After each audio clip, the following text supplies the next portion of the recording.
Ce qu'on dit si rarement. La méchanceté existe, c'est un fait.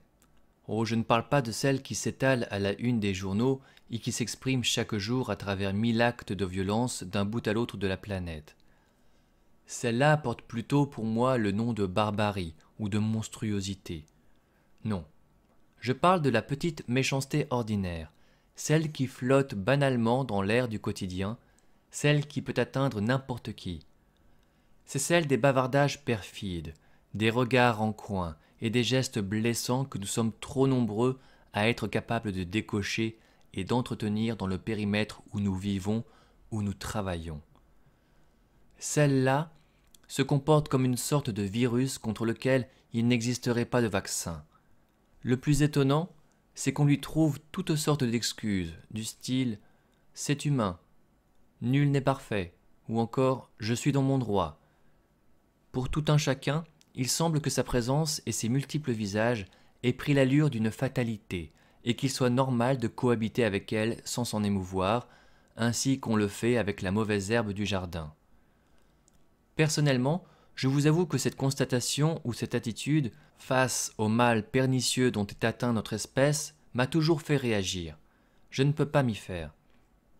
Je me suis toujours demandé à qui, globalement et finalement, elle pouvait bien profiter pour que rien ne soit jamais fait dans notre société humaine pour enrayer son développement sauvage et trouver un remède au poison domestique qu'elle répand. Y a-t-il quelque délice à se répandre en médisance et à propager des calomnies? Y a-t-il une malicieuse satisfaction à mentir pour un oui, pour un non, et à manipuler les situations? Y a-t-il une secrète jouissance à truquer la vie et à faire des crocs-en-jambes de toutes sortes pour se donner l'impression d'être le premier ici et là?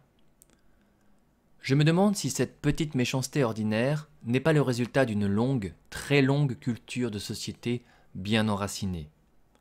Une culture qui, jusque dans les articulations de notre ADN, nous a persuadés, certains plus que d'autres, que la vie n'était qu'une lutte de chaque instant où tous les coups se justifiaient. C'est dans cette approche des choses qu'il faut intervenir, me semble-t-il.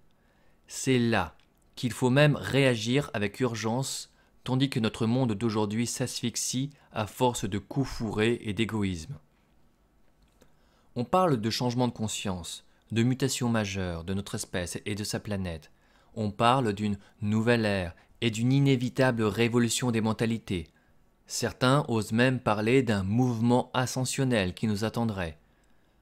Tout ceci est bien beau, mais qui parle tout simplement des 1000 petites choses du quotidien qu'il nous faudrait d'abord avoir le courage de faire ou de ne pas faire pour devenir seulement de meilleurs êtres humains, des hommes et des femmes qui ne soient plus centrés que sur eux-mêmes et leurs besoins de pseudo-pouvoirs locaux.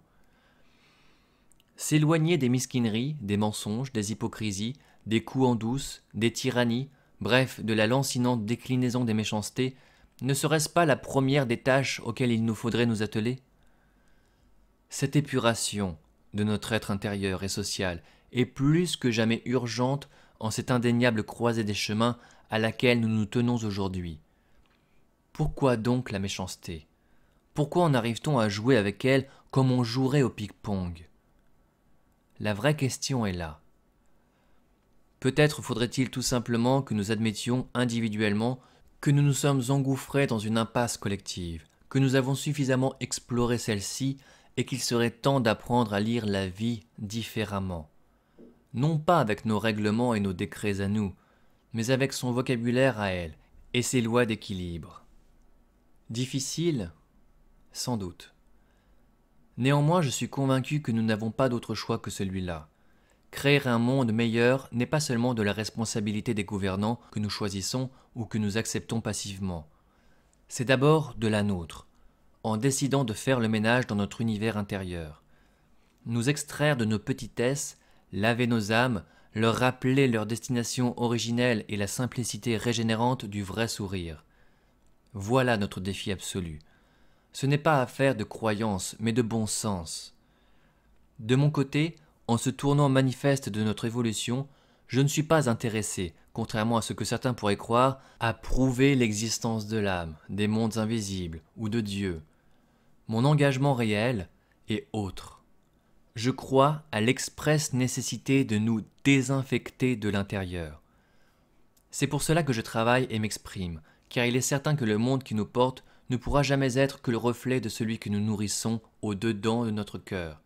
Nous attendons de lui qu'il nous procure la paix, la joie de vivre, l'amour, l'abondance et le bonheur. Alors plantons-en les graines dans nos paroles et nos actes. Et si nous commencions aussi à parler de bonté? Le mot bonté est un mot rare aujourd'hui, et ce qu'il signifie l'est plus encore, même dans les milieux qui se disent spirituels. Voulons-nous que cela change? Voulons-nous semer de cette bonté en et autour de nous? La balle est résolument dans notre camp.